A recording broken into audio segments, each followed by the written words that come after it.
তো যারা 2025-এ উচ্চ মাধ্যমিকে দর্শন পরীক্ষা দেবে, আমি তোমাদের এখন বচন অধ্যায় থেকে প্র্যাকটিস করাচ্ছি, সেটা হচ্ছে ই বচন। তো তোমরা জানো বচন অধ্যায় থেকে আমার কিন্তু এ বচন নিয়ম প্লাস এ বচনের প্র্যাকটিস হয়ে গেছে, তারপর আমি ই বচনের নিয়ম লিখে দিয়েছি। তো আজকে আমি এখন যে ক্লাসটা করাচ্ছি সেটা হচ্ছে ই বচনের প্র্যাকটিস। তো সেদিনই আমি তোমাদের ক্লাসটা করালাম, ই বচনের নিয়ম লিখে দিয়েছি, কীভাবে ই বচন হবে সব করে দিয়েছি। তো এখন আমি তোমাদের ই বচনের প্র্যাকটিস আমি তোমাদেরকে করাচ্ছি। তো তার আগে একটা কথা বলছি, 2025-এর জন্য যে ফুল টিউশন কিন্তু চালু হয়ে গেছে। যারা ক্লাসগুলো করছো না, তো প্লিজ তোমরা প্লেলিস্টে গিয়ে ক্লাসগুলো করে নেবে, ঠিক আছে? যুক্তি অধ্যায় কমপ্লিট হয়ে গেছে, এমসিকিউ লিখে দিয়েছি, প্লেলিস্টে গিয়ে দেখে নেবে, যেগুলোর বাইরে একটা প্রশ্ন আসবে না। আর বচন অধ্যায় শুরু হয়েছে, বচন অধ্যায় দ্বিতীয় অধ্যায়, তো বচন অধ্যায় থেকে লজিক শুরু হয়েছে। তো তোমরা কিন্তু নিয়মগুলো কিন্তু দেখে নেবে, এ বচনের নিয়ম ই বচনের নিয়ম দেখে নেবে। আর এখন আমি প্র্যাকটিস করাচ্ছি, তো চলো দেখে নেওয়া যাক। তার আগে একটা কথা বলছি, প্লিজ যদি কেউ নতুন হয়ে থাকো তো আমার এই ফিলোসফি এইচএস উচ্চ মাধ্যমিক দর্শন ইউটিউব চ্যানেলটি সাবস্ক্রাইব করবে, সঙ্গে বন্ধুদেরকে শেয়ার করবে, কারণ ইউটিউবে একমাত্র আমার এই চ্যানেল যেখানে ফুল টিউশন ফ্রিতে পড়ানো হয়। তো প্লিজ শেয়ার করবে যাদের টিউশন দরকার। তো চলো এখন ক্লাসটা করে নেওয়া যাক। দেখো, মানুষ কখনো পূর্ণ নয়। তো মানুষ কখনো পূর্ণ নয়, আমি কি বলেছিলাম? ই বচনের নিয়ম। ই বচনের নিয়মে কি ছিল? কোনো নয়, কখনো নয়, কিছুই নয়, নেই, এই জাতীয় শব্দ থাকলে কি হবে? ই বচন। তো নতুন করে বলার আর কিছু নেই, ই বচনের ক্লাসে তোমরা দেখে নেবে, নিয়মগুলো লিখে দিয়েছি।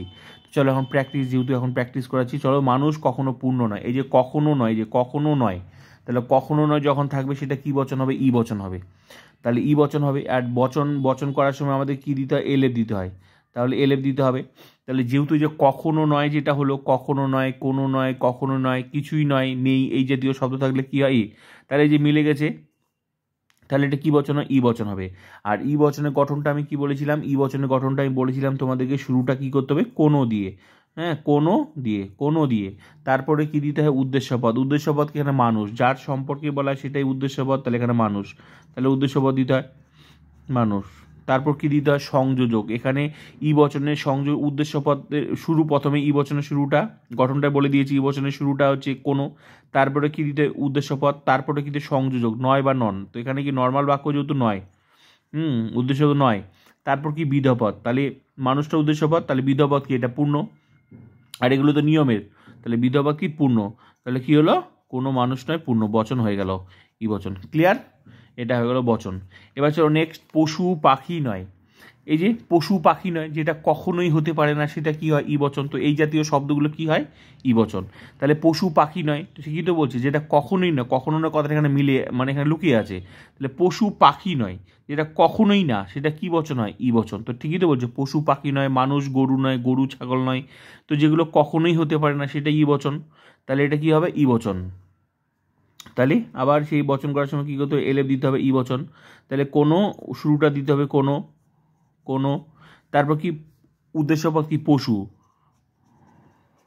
পশুটা উদ্দেশ্যপদ। তারপর কি? নয় দিতে হবে, তারপর কি? পাখি, বিধেয়পদ। খুবই সিম্পল, একদম জলের মতো সোজা। বারবার করে বলছি, প্রত্যেকটা বচনের নিয়মগুলো দেখবে, নিয়মের যে শব্দগুলো মুখস্থ করে তোমার মুখস্থ হয়ে গেলে তোমার কাছে ফিলোসফির লজিক বলতে তোমার কিছুই না, জলের মতো সোজা, ঠিক আছে? আর নিয়ম যতক্ষণ না মুখস্থ করবে বারবার করে হোঁচট খেতেই থাকবে। তার জন্য বারবার করে প্লে লিস্টে গিয়ে প্রত্যেকটা বচন, এ বচনের নিয়ম প্র্যাকটিস করিয়েছি। প্র্যাকটিস করার আগে আগে নিয়মগুলো দেখে নেবে। তারপর ই বচন, যেমন ই বচন প্র্যাকটিস করাচ্ছি, ই বচনের আগে ই বচনের নিয়মটা দেখে নেবে, তারপরই বচনটা করবে, না হলে বারবার করে ভুল হবে। তাহলে কোনো পশু নয়, পাখি, ই বচন। ক্লিয়ার? এবার চলো নেক্সট, লাল ইঁদুর নেই। এই যে নেই, তা নেই থাকলে কি হয়? আমি বলে দিয়েছি, নেই থাকলে কি হয়? ই বচন। তা নেই মিলে গেছে, তাহলে ই বচন।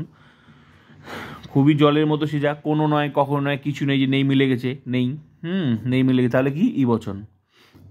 নেই থাকে গেলেই মনে রাখবে সেটা ই বচন। লাল ইঁদুর নেই, নেই, তার মানে ই বচন। আর ই বচনের শুরুটা কি? কোনো, কোনো, কোনো, তারপর কি? উদ্দেশ্যপদ কি? ইঁদুর, যার সম্পর্কে বলা হবে সেটাই উদ্দেশ্যপদ। কার সম্পর্কে? ইঁদুর সম্পর্কে, তাহলে কোনো ইঁদুর, ইঁদুর নয়। সংযোগ, উদ্দেশ্যপদের পর কি? সংযোগটা নয় দিতে, ভালো করে কমন, উদ্দেশ্য আর বিধেয়র মাঝখানে ই বচনটা নয় হবে।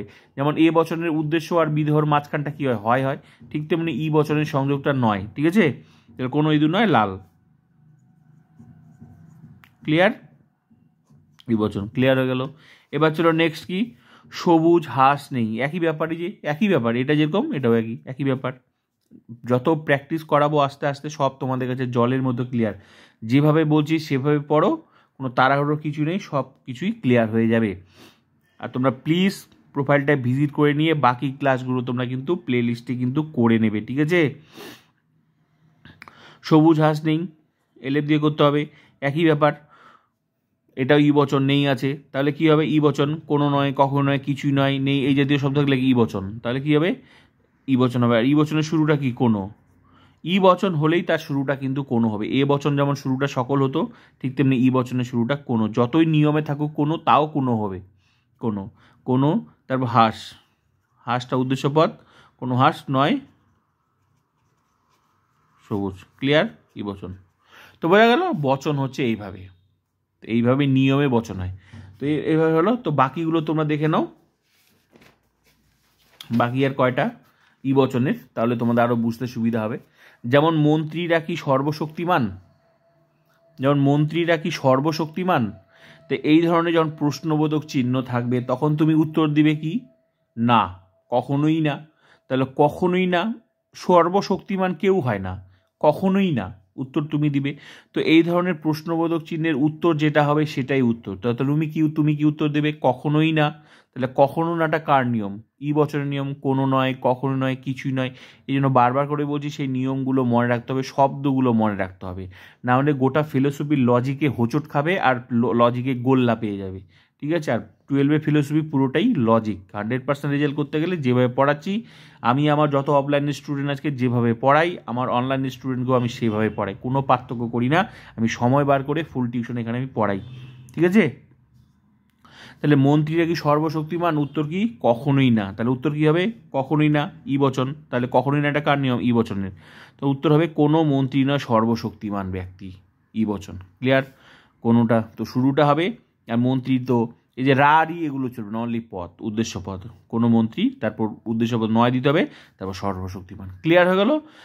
নেক্সট, এই যে কলকাতা ছোট শহর নয়, তাহলে এই ধরনের প্রশ্ন যখন মনে রাখবে, কোনো জায়গার নাম যদি থাকে আর কারো নাম যদি থাকে, হ্যাবাচক থাকলে এ বচন, আমি বলেছিলাম কোনো জায়গার নাম বা কারো নাম থাকলে আর হ্যাবাচক থাকলে সেটা এ বচন হয়।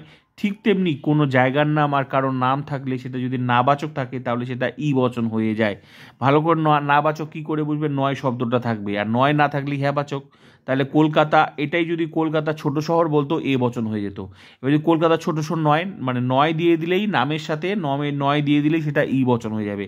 কিন্তু মনে রাখতে হবে সেটা এ বচন হোক আর ই বচন হোক, শুরুটা দেওয়া যাবে না। যেমন কলকাতা ছোট শহর যদি এটা বলা হতো তাহলে এ বচন হতো, তখন তুমি সকল কলকাতা দিতে পারতে না, কি দিত? তো অনলি নামটা দিত, কলকাতা হয় ছোট শহর। ঠিক তেমনি একই ব্যাপার, ই বচন হলো কলকাতা ছোট, তাহলে কলকাতা নয় ছোট শহর, ক্লিয়ার হয়ে গেল? কোনো শুরুটা দেওয়া যাবে না, কোনো দেওয়া যাবে না, শুরুটা দেওয়া যাবে না, নামের ক্ষেত্রে শুরু দেওয়া যাবে না, ঠিক আছে? তাহলে কলকাতা নয় ছোট শহর, ই বচন, ক্লিয়ার? নেক্সট হচ্ছে রাম দার্শনিক নয়, এই যে একই ব্যাপার, রাম দার্শনিক নয়, এই বচনটাও বুঝে গেলে তুমি এ বচনটা বুঝে যাবে। এই যে রাম দার্শনিক যদি বলতো এ বচন হতো, কিন্তু সকল দেওয়া যেত না। কিন্তু যদি রাম দার্শনিক নয় নাবাচক থাকে তাহলে মনে রাখবে সেটা ই বচন না। এই বললাম একই ব্যাপার, নামের সাথে, নাম আর জায়গার নামের সাথে যদি হ্যাবাচক থাকে এ বচন হবে, আর নাম আর জায়গার নাম সাথে নাবাচক থাকে ই বচন হবে। যেমন রাম দার্শনিক নয় ই বচন, রাম নয় দার্শনিক, ক্লিয়ার হয়ে গেল? এবার চলো নেক্সট। প্র্যাকটিস করতে করতেই আস্তে আস্তে সবাই পেরেছে, 100% রেজাল্ট করেছে, তোমরাও পারবে। নেক্সট, কত ধরনের লজিক দেখো, ঘুরিয়ে দেখো। পশু ও পাখি এক নয়, তাহলে পশু ও পাখি এক নয়, ঠিকই তো বলছে, কখনোই এক নয়, তাহলে কখনোই না। পশু ও পাখি এক নয়, তাহলে থাকবে কী হবে? কোনো পশু নয় পাখি, ই বচন। নেক্সট, কেউই কাজটি করতে পারে, কেউই নয় মিলে গেছে, কেউই কাজটি করতে পারে, তাহলে উত্তরটা কী হবে? কোনো ব্যক্তি নয় এমন যে কাজটি করতে পেরেছে, একটু সাজিয়ে লিখতে হবে, কোনো ব্যক্তি নয় এমন যে কাজটি করতে পেরেছে, কারণ কাজটি করতে পেরে এটা বিধপদ। এটা কিছুক্ষণ আগে করলাম। এই যে মানুষ কখনো সর্বাঙ্গ সুন্দর নয়, তাহলে কখনো নয়, যে কখনো নয়, তাহলে কোনো মানুষ নয় সর্বাঙ্গ সুন্দর। তারপরে যে কোনো মানুষ পূর্ণ নয়, এই এটাকে এইভাবেও আসতে পারে, কোনো মানুষ পূর্ণ নয়, তাহলে কোনো মানুষ পূর্ণ নয়, কোনো নয় আছে মিলে গেছে, কোনো নয় মিলে গেছে, তাহলে ই বচন হবে। আর ই বচন মানে তার মানে শুরুটা যতই কোনো থাকুক তবুও শুরুটা কোনো দিতেই হবে, কোনো মানুষ নয় পূর্ণ। তো এইভাবেই তোমাদের ই বচন, ই বচনটা জলের মতো সোজা, তো আস্তে আস্তে প্র্যাকটিস যখন সমস্ত নিয়মগুলো কমপ্লিট হয়ে যাবে তখন আমি একদম তখন আর এ বচন ই বচন আই বচন এরকম ধরে ধরে আর শেখানো কিন্তু তখন সবগুলো একসাথে মিশিয়ে, সেটা এ বচন ই বচন তখন একবার মিশিয়ে। তো এখন আলাদা আলাদা করে ক্লাস হচ্ছে, আগে তোমাকে এ বচন শিখতে হবে, তারপর ই বচন শিখতে হবে, আই বচন শিখতে হবে, ও বচন শিখতে হবে, সমস্ত নিয়ম শেখার পর তখন হচ্ছে তোমার সব একসাথে। এইভাবেই তোমাদেরকে আলাদা করে শিখতে হবে, বচন অধ্যায় এইভাবে আলাদা করে শিখে তারপর যখন প্র্যাকটিস হবে তখন আরও যে লজিক আছে তখন লজিক কি মূলত বচনটা শেখার পর তখন অন্য লজিক, মানে বচনটা শুরুতেই তোমাকে শিখে নিতে হবে। তো এই পর্যন্ত এটা ক্লাস, বাকি ক্লাসগুলো তোমরা করে নেবে আর প্লিজ শেয়ার করবে যাদের ফুল টিউশন দরকার।